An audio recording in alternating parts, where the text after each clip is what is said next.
Hello and welcome. In today's video I'm going to share with you the 5 best Ark starter tames, and just before we get into it, make sure to like and subscribe as it really helps the channel. In at number 5 is the Stego. Now I would definitely classify this thing as a starter tame, and in this video I'm going to be classifying anything that can be tamed under level 50 very easily as a starter tame, and the Stego definitely falls into that category. You can probably tame this thing very easily around level 20, and it is an absolutely insane berry harvester for how easy it is to tame. If you're fast enough, this thing simply isn't going to catch up to you, and you can continue to trank it until it's knocked out. In terms of method, only tame one of these that is singled out from a pack, as if you are taming one that is in a pack, the pack is going to come after you as soon as you start tranking the Stego that you're trying to tame, and you can just get overwhelmed and lose absolutely everything, and we don't want that to happen, especially at this stage of the game, as it will make your progress so much slower. Once you do have the Stego tamed, this thing is an absolutely amazing berry harvester, but also a pretty good combat creature as well, and if you're on a PvP server, this is actually a good tank as well. Turrets are going to do basically nothing to this thing as long as you are using the hardened plate. And talking of those plates, it has 2 other plates as well. The sharpened plate is best if you're doing combat or harvesting, and the heavy plate is better for other kind of harvesting like wood. In at number 4 is the carb enemies. Now when you're a beginner, you may see these things on the beach and just be like, why would I want to tame one of these things, and also why is their saddle so expensive? Trust me, that cementing paste actually isn't too bad to gather if you just put a bit of effort into it, and for taming one of these things it is actually worth it. You can tame this thing at around level 10 by using a slingshot. You're not going to need tranks, but also don't tame a ridiculously high level, as these things are buff when it comes to dealing torpor to them. They do have torpor reduction, so when you do hit them, make sure to not hit them on their shell. Also, once you have tamed these things, these are great as well for doing any kind of low end combat. These things can harvest meat in a pinch, but mainly what I would use these things for is using it as a water creature, as these things are really slow on land, but in the water they're not actually too bad, and it is a very viable solution in the early game for getting oil and silica pearls. Trust me, they may not be useful at the moment, but in the later game you will thank yourself for gathering all of those oil and silica pearls. The carb enemies pretty much spawns everywhere, so you won't have trouble finding it, and the reason why it is so good as an underwater creature is you don't even need to go underwater to tame it. Now you may have not experienced the Ark Oceans yet, but they are pretty vicious, so you try to stay away from them as best as possible, which is why the carb enemies is so good, as you don't even need to enter the ocean to have a good underwater tame. In at number 3 is the Pteranodon. Now you probably instantly know why this thing is on the list. In Ark, you should really try to get a flyer as soon as possible, and considering its saddle is unlocked at level 38, it does qualify for this list by quite a big margin. The only thing is about its saddle, it does take quite a lot of chitin or keratin. It takes 75 of it, so you may have to grind a bit to get that depending on your settings, but it is not too bad, and it is definitely well worth the grind, as the Pteranodon is an absolutely amazing flyer for the early game.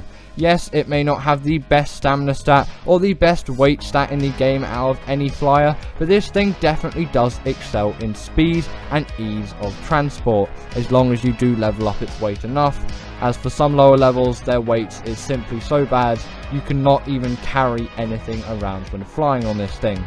But considering you tame a decent leveled one, probably about 50 or over, this thing is going to be great, and it's going to make so much of a difference to your Ark progress, as now you can travel around the map without really having a risk of being killed, as long as you're playing on PvE. On PvP you're not really safe anywhere, and for beginners I would recommend PvE before any kind of PvP play. But I'm not going to be the kind of person to say only play PvE. You can play PvP if you want to as well. In terms of use, the Pteranodon is actually quite useful in the early game for gathering metal. Yes, its weight stat isn't amazing, but it isn't too bad at gathering around 50 metal at a time, and for this stage of the game, that is perfectly fine for at least a couple of days of Ark playing. In at number 2 is the Thyla. Now strictly this shouldn't count to the list as its saddle is unlocked at level 51, but it's so close to 50 I'm going to count it, as this creature is going to make a massive difference to your Ark journey. Yes, a Pteranodon is probably going to be your flyer at the moment when you're around level 50, but you're going to need a good, small, efficient land creature as well, as you can't just get around everywhere in the sky. Also, metal runs are a lot easier on a Thyla than a Pteranodon, and considering how much damage it does and how many abilities it has for traversing mountains and just general tough terrain, this thing is a great solution to that Pteranodon low weight stat. Also, on top of that, its melee damage does have a bleed ability, which means this thing can really pack a lot of damage. This thing can easily kill Gigas, and trust me, it may not seem like it, but it is definitely possible if you have a high enough level Thyla.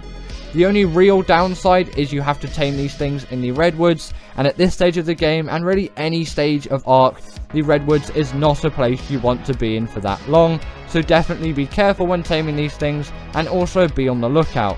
These things will be hung up in trees, and they'll be ready to pounce on any enemy below them.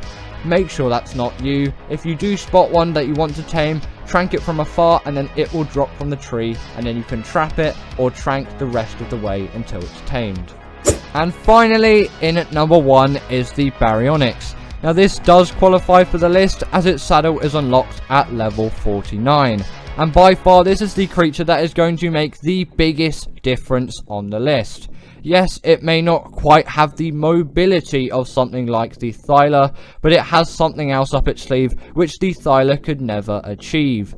And that is, this thing is the best creature by far for doing any kind of caving. And caving is the route to progress in Ark.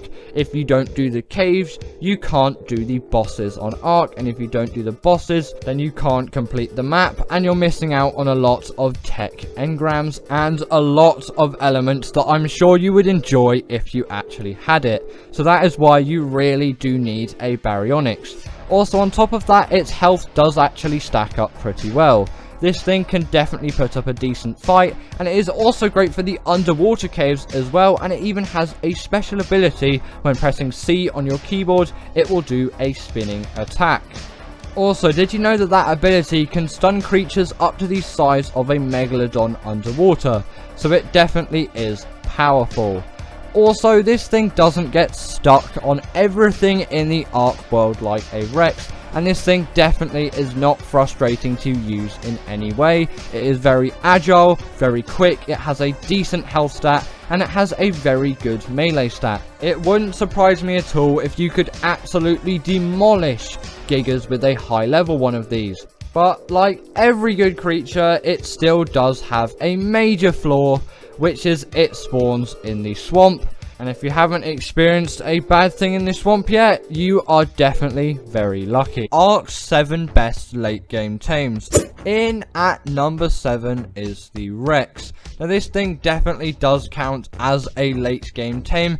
Its saddle is unlocked in the late 70s. This thing is definitely a tame worth getting, and it is great for bosses because it is a very balanced carnivore.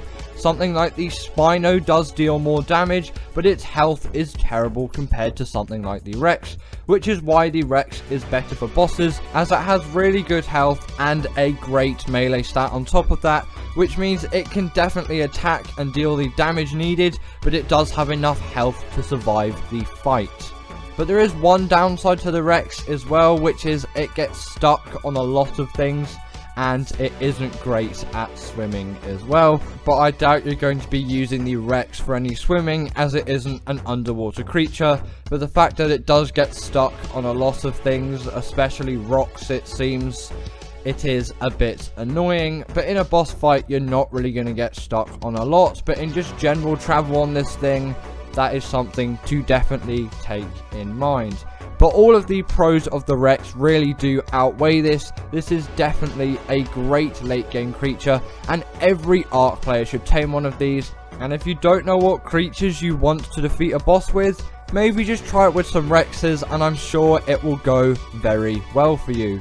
Just remember to actually level up their health quite a lot, because for a lot of the bosses, they are going to need some health.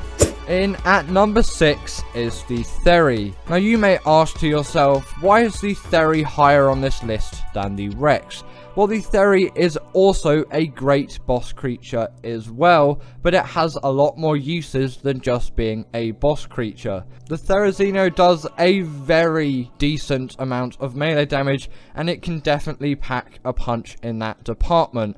But also, on top of all of this, it is a great harvester of many resources as well. And even in the late game, you're always going to be chasing for more and more resources. This thing is great at gathering berries, wood, thatch, and fiber. And the fiber part is really important, as you're always going to need fiber when you're playing Ark. So in that department, this thing is definitely a very useful tame. But every herbivore that is great for combat has one major flaw. If you have a carnivore, you can simply feed it meat and it will heal relatively quickly. But berries aren't going to do the same for a herbivore. You are going to need sweet vegetable cake. And let me tell you, sweet vegetable cake is not cheap. Meat is definitely far cheaper and still even more effective than sweet vegetable cake, so take that in mind when taming one. In at number 5 is the Megatherium. This thing is definitely a great late game tame, and it is absolutely insane for defeating the Broodmother on the island. And on any other map that the Broodmother is, but especially on the island, as other maps may have other bosses included instead of just the Broodmother. If you haven't played Ark before, you may wonder why this big hairy beast is so good at defeating the Broodmother.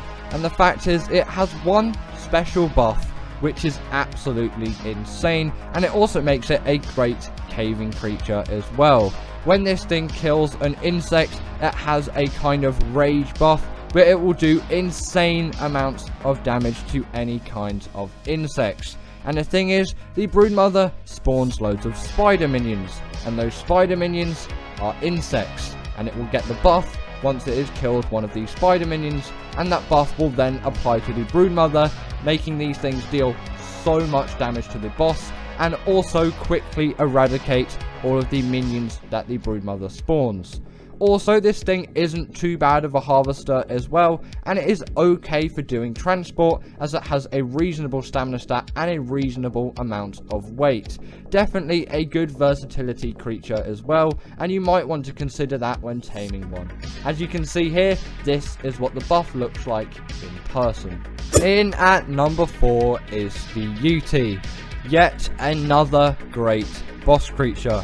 I swear, not all of the creatures on this list are just great for bosses, but this really does deserve to be on this list, as it is an essential Ark tame if you're trying to be successful in any boss scenario. Now you may think, what is this going to play in a boss arena? The Rex is doing all of the damage. What is this thing going to do? It's just a worse version of the Rex that has a little bit more hair. Well, to that I will tell you, the Yuti is an essential creature for giving your dinos even more damage and making the enemy deal less damage, as this thing has 2 special roars.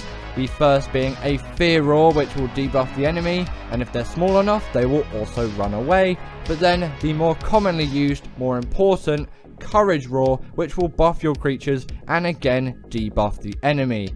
And against all of the other buffs that you'll probably have in a boss arena, this is just going to elevate it to that next level and make it so much more likely that you are actually going to defeat the boss that you're fighting. These things are just simply so good for bosses and give you so much of a higher chance of defeating it, that these things definitely should be tamed by you and not overlooked. And they definitely work great paired with the Daedon. In at number 3 is the Rhinognatha. Now, did you expect this on the list? Comment what you think down below. But either way, this is Ark's most recent creature, and it spawns on the island and the Lost Island, so it is not locked behind a paywall. And if you were wondering about the spawn locations, they are on screen now. Now these things are incredibly rare, which is why I use a mod called Creature Finder Deluxe to actually find Rhino Ganathas. But if you still can't find any rhinos, you can always increase your dino count or use the command destroy wild dinos to dino wipe that world, and then essentially it will respawn all of the creatures back in. Just make sure to put wild into that command, as you do not want to kill all of your tamed creatures. But once you have found yourself a rhino, how exactly are you going to tame it? And the reason why this thing is also just so good is its taming method is so inventive as well. Obviously that doesn't make the tame any better, but it is definitely fun to tame. Firstly, you're going to need to kill a male Rhino Ganatha and take out its pheromone. Then you're going to need to source yourself a tamed Bronto and have all of the resources on the screen about 5 seconds ago if you want 100% effectiveness. Then essentially you are going to get off your mount once you found it, you're going to net gun it, and then you're going to deal a lot of damage to it and get its health as low as physically possible. I am using a mod called Awesome Spyglass just to make it a bit easier so I can see its health, but you can always use the magnifying glass if you so choose. Then once its health is really low, you're essentially just going to have to wait for it to get out of the net gun, and you may need to deal a bit more damage into it so it doesn't gain too much health. Then you're going to want to feed your Bronto the pheromone, and then you have to wait for it to come out of the net trap that you have just put it in. Again, you may still need to deal more damage. Then it will impregnate your dino, and this is where you're going to need those foods for the cravings that were on screen earlier. Then Xenomorph style, this thing is going to pop right out your creature and be tamed. In at number 2 is the Giga. Now this has been in Ark for a while now, and it is well known for its late gameness and its absolutely insane damage and overpoweredness. Obviously it's not going to rack up to something like the Titanosaur, but that is not really a good late game tame, as it isn't really worth taming at all, as there is just too many things and too many creatures that have come after it, which means it is practically useless nowadays. Either way, the Giga is an absolute beast, definitely worth taming, but I probably would not recommend taming this thing on a map like the island. Definitely look to tame a Giga on Ragnarok, as they are just so much more abundant in the Highlands. But if that isn't an option, then you're just going to have to search for a while, as yes, these creatures are again quite rare. But once you have found one, you're going to need to take real caution in taming one, as these things deal a lot of damage and can instantly kill most creatures pretty quickly. But once you've tamed one using an obscene amount of trank darts, I would not recommend trank arrows, and then you fed it an obscene amount of narcotics and fed it loads of meat, and it's tamed, you have yourself an absolute big hunking beast. This thing deals so much damage and has a really great health stat, but just a really terrible stamina stat that is not worth leveling at all. The Giga is always going to have bad stamina. Also, they do have a rage meter, which means once they've been dealt enough damage, they will kick you off and kill you, so be careful. In at number 1 is the Carcharodontosaurus. Now, the Giga would have been number 1 on this list until the Carcharodontosaurus came out. This thing is essentially the Giga, but better, and everything that was wrong with the Giga is now improved. For instance, this thing's stamina doesn't suck. Yes, it's not great from the start, but it actually is worth leveling now, and it has a decent amount of speed and agility, even if its animation does look a little bit derpy in my opinion. But either way, this thing has a much more interesting taming method than the Giga, and it also doesn't require an absolute ton of tranks. It actually doesn't even require any tranks at all. Firstly, you're going to need to locate one, probably in the Highlands biome on Ark Ragnarok. Then you're going to need to drag dead creatures to it, and it is going to eat it. I would definitely recommend wearing ghillie for this.